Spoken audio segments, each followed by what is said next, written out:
Okay, the last thing I want to show you is that you can, at least in this family, in the Solanaceae, which includes tomatoes and peppers and other things, you can in fact graft within the family.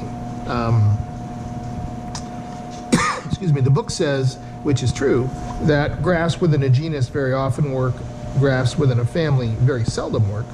But one of the exceptions is in this family, the tomato family, peppers, tomatoes, potatoes, some other things like that, Solanaceae, nightshade, among other things. In any case, what we have here are peppers.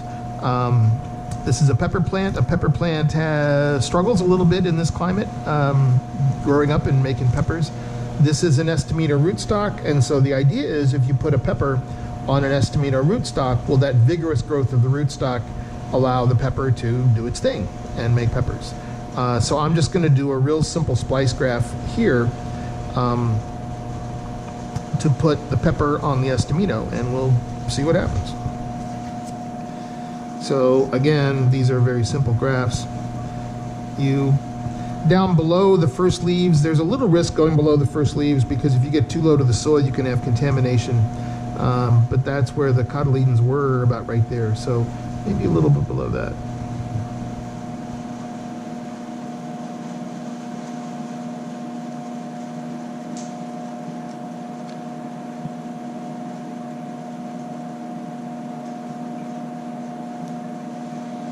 All right, those are those.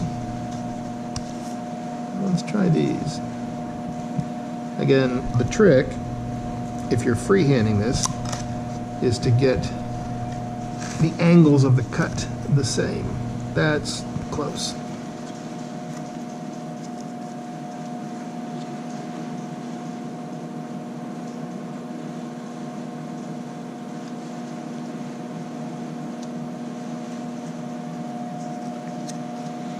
This other one's a little thicker. One thing you need to do as you do this is try to match up stem diameter, especially on these splice cuts. It really matters that the stems be about the same thickness. You get much better success.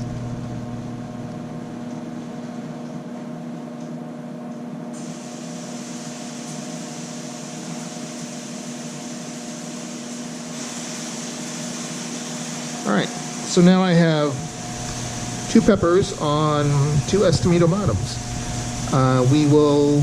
I haven't tried this before, so we'll see what happens. We'll let this run, put them under mist, and see what develops. It'll be a long time before we know if they're going to make peppers or not.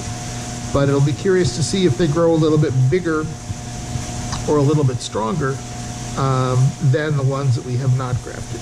So we'll see what happens.